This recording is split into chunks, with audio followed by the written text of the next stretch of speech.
Hi again, everyone. Georgia and Mississippi State is coming up Saturday in beautiful Starkville, Mississippi. The Dogs close out the conference with back-to-back road games this week and then next week at Kentucky. We're going to talk about Mississippi State today because, the Bulldogs haven't been in Starkville much at all over the history of the league, the history of the University of Georgia. This is only the seventh time, guys, that Georgia will have played a game in Starkville, Mississippi. They're 4-2 all time there. And Mississippi State, when you hear them, Mike Leach, air raid offense, all that stuff, how is this Mississippi State offense different from what we saw last week in the win over Tennessee and the way they passed the football? Well, I tell you, I think it has a lot of similarities. When you think about Mike Leach, he wants to go up tempo. He spreads it out all over the place.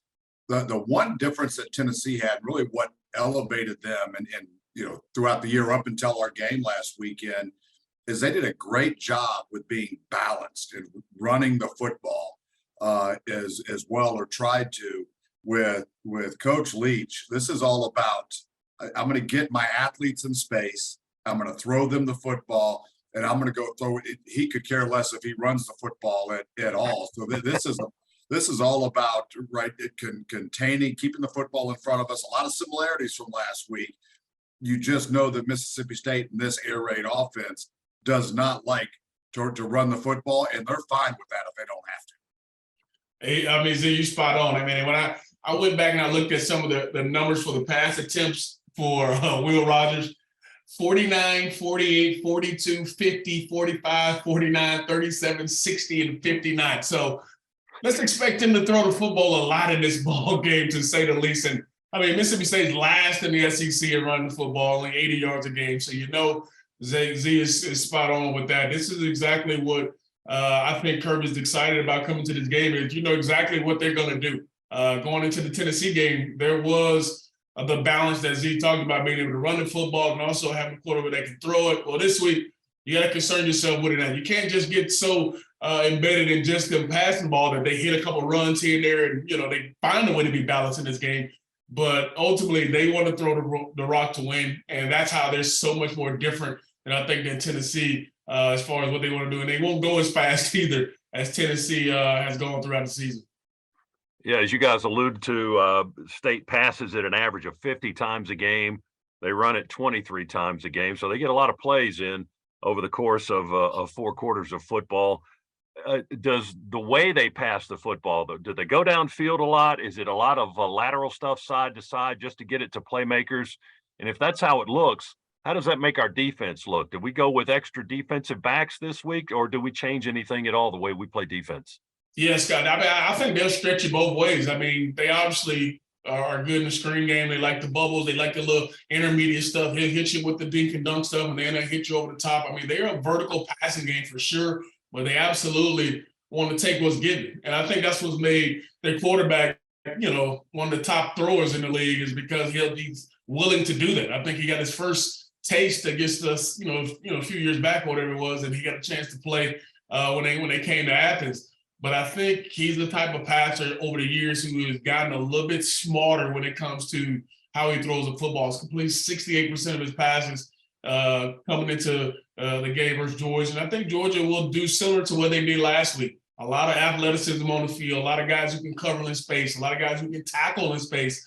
So the dime, the nickel looks will be huge this week because of the way they want to throw the football. And then you don't have a huge threat of the run. So you don't need the bigger body guys as linebackers in there as you usually would. But I think as we showed last week, our front four is really good if they want to run the football. Our front four is really good after getting after the passes. So you're able to drop more guys in the coverage because you can get home and then have more athletic guys on the back end that can help you in the pass game. Yeah, Shaka, that's spot on. The air raid offense, the whole concept is built. It's very much like playing basketball on grass. And how do I get in the most opportune matchups where I've got my athletes in space to where they can make one guy miss and they've got room to run, right? I mean, that's the whole basis of the air raid offense. And while it will start and there will be a lot of quick throws, those quick throws are really an extension, of, not even an extension in this case, it becomes their running attack Yeah. when they're doing that. So when they get into their downfield pass game, they've got the ability to go vertical, and they try to lull you to sleep with their version of a running game, which is getting it out into the flats, getting it out into space. But they're always opportunistic around pushing the football downfield. And then to Shock's point, we'll have to go in and defenses will have to go adjust to get the right personnel in for what we expect to see. So do expect a little bit more nickel, do expect a little bit more dime. The great thing about the athletes that Georgia has is even with those guys, we're still so big and physical that we can get in and wreak havoc in whatever running game they do try to present. We can go get after the quarterback. One thing that jumped off the page to me last week against Tennessee is how vanilla we were defensively coming into this football game and how that got unleashed. That we threw blitz after blitz after blitz, different looks, created confusion with Tennessee. That cat's out of the bag. The lid's off the jar. I expect the Dogs for the remaining part of this season now to bring pressure upon pressure. All the talk around only 10 sacks, and then we unleash against Tennessee for 6. Big part of that is all year long up until this point, we haven't needed to show anything defensively, so we didn't. Then we were content sitting back and playing a little bit of catch against the Volunteers. We brought the house and showed a number of different looks. Now everybody's got it on tape. You may as well go run it some more because everybody's going to go back to see it.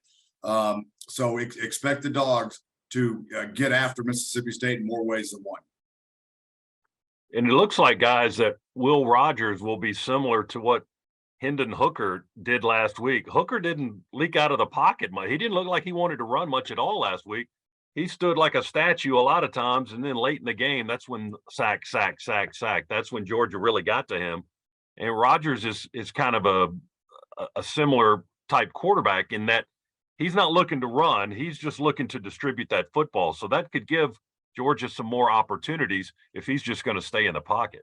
Well, Scott, Hendon Hooker actually has ability to go run the football. I think that he's probably more athletic than Rogers. Not saying that Rogers is a bad athlete. Hendon Hooker can run, and he can hurt you with his legs as well. You're absolutely right that Rogers wants to distribute the football. That's how this offense is designed.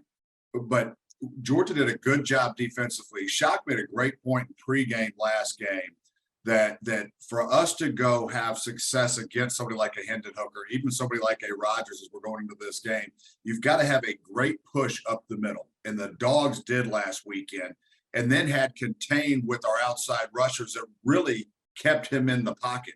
And then we brought some other blitzes. We brought linebacker dogs up the middle. So we did a number of different things, but the push we had up the middle that really cut down and constricted any kind of running lanes was absolutely key. You saw a number of those overthrown deep balls that Hendon Hooker threw. We had receivers maybe a step or two open. It's hard to throw that ball when you've got a red helmet in your chest coming up the gut. And boy, he had that all afternoon long.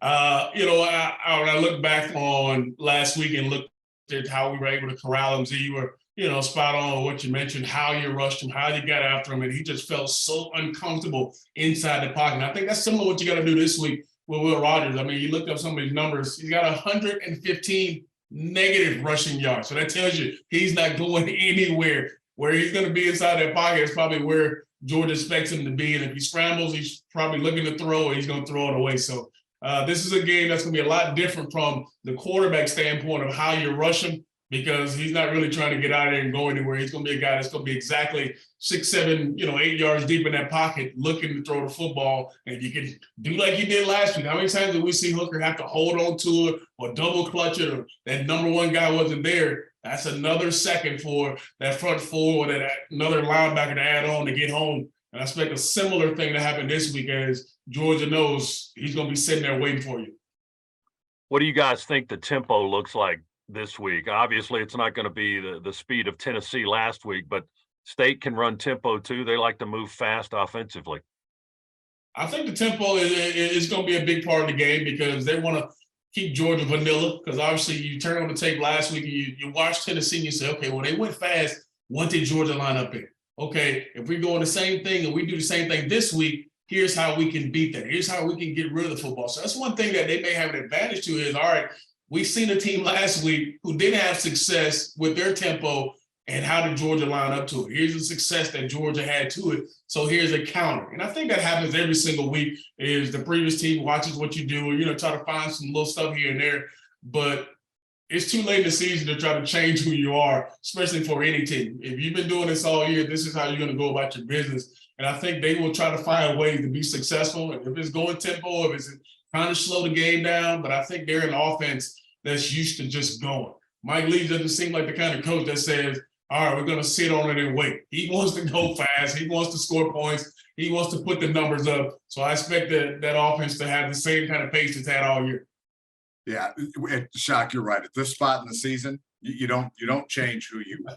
You can't change who you are. This is going to be an up-tempo game. A couple of the keys that we had from last week will carry over to this week. You want to drive 3 and outs against teams that like to use tempo. Teams that spread it out, boy, if the 3 and outs become almost even more important because now they don't have the ability to go run the football. And you keep a quarterback where he's 3 and out, 3 and out, 3 and out. All of a sudden that starts to play with your psyche a little bit as well. And you can't really get into the rhythm of the football game because you're not moving the chains. So a lot of those keys from last week will carry over. Mississippi State's going to want to use tempo. We know they're going to throw it all over the field. They're not going to change who they are. Mike Leach has been doing this and had too much success for such a long period of time to go change anything right now. He's going to go try to find within his strengths opportunities to exploit Georgia. Good luck in finding those because Georgia is extremely talented, but that's what he'll set course to do.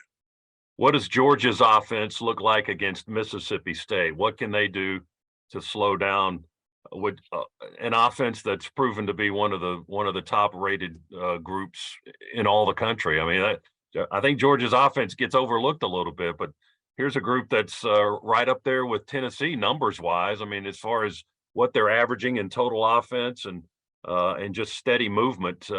What do we do offensively against Mississippi State's defense? Yeah, well, it's an offense that gets overlooked because many times, just like last week, as soon as the rains came in, we shut it down offensively, and so we piled up all of our numbers essentially in 2.5 half quarters, and that has happened quite a bit as we've gone through the season. I don't think anybody within the locker room there in Athens is worried at all about what those stats say or where we rank. What they know is that we present so many matchup problems for opposing defenses. It starts with those tight ends. It trickles into the running backs that we have. We've got a dominant offensive line that you go back now the past couple of games. Georgia is physically manhandling people at the line of scrimmage, offensive line and defensive line. But just talking about the offense, that offensive line is vicious. They are mean and they like to hit, and they are hitting people left and right. And that's why you're seeing so much of the success that we're having.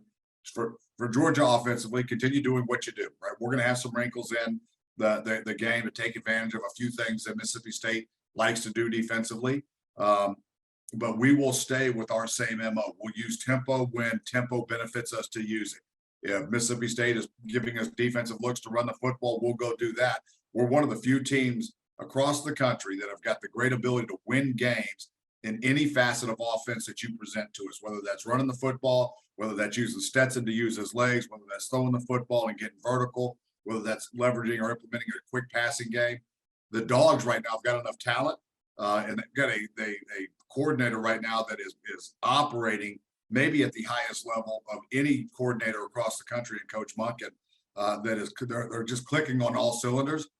Again, if I'm trying to stop Georgia right now, I am going press man to man, and I am trying to bring the house every time and get into the backfield. And while I'm doing that, clog up running lanes. Outside of that, if I sit back and try to play any kind of zone or figure out what we're doing schematically, if I give Stetson Bennett time with all those weapons, he's probably going to beat us. I want to piggyback on something Z mentioned about it traveling. And it's funny you say that, Z, because Coach Searles and Coach Monken, they say that every single week when they come up and they address the offense, that our game travels everywhere and it travels to any venue. And I think it's so true. And you think about the myriad of games we played in this season where you had to use one or the other. Just go back to last week when everybody thought Tennessee was going to be a team that would put their foot on the gas and Georgia would have to chase. Well, last week we were the team that was putting up the points and scoring, and they had to come and chase, and we did it through the air. We did it running. There's other games this year where you put it in the offensive lineman's hands. I mean, I saw a play last week with Broderick. I'm sure you guys seen the clip where you throw the screen out the lag and he just decapitates the corner on the outside. And trust me, teams turn that tape on and they see that. They see this big 6'6", 300+ pound athlete on the perimeter blocking. That's demoralizing. You're like, oh, I got to go face this guy, and then he can put his hand in the dirt and road rage you. That's the kind of athlete you have playing offensive line. And we're not even talking about the skill guys on the outside making the plays. And it was good to see Stetson get his legs back going last week. Guy had a clean shot at him in the backfield, runs away from the guy, then, sticks his head down and gets in the zone. That's the kind of stuff you like. You got physicality from your quarterback trying to get into the zone, and we know what the backs are like. So this is an offense that definitely has the offense that can travel and play with anybody. Whatever you want to do, they say, let's line up and go do it. But whatever the situation calls for, they can do it as well. Georgia and Mississippi State is a 7 o'clock Eastern time game. We'll be on the air at 3 p.m. Saturday afternoon here on the Bulldog Sports Network. You join Shock and Zaire and the rest of our group. We got a big crew, and we love bringing you Georgia football each and every Saturday. The Maroon Bulldogs have the cowbells. Maybe Georgia will bring the cattle prods this week and put a little excitement into Starkville. Guys, thank you very much. As always, great stuff. And go Real Bulldogs on Saturday. We'll see you. Real Bulldogs. Go Dogs. Go Dogs.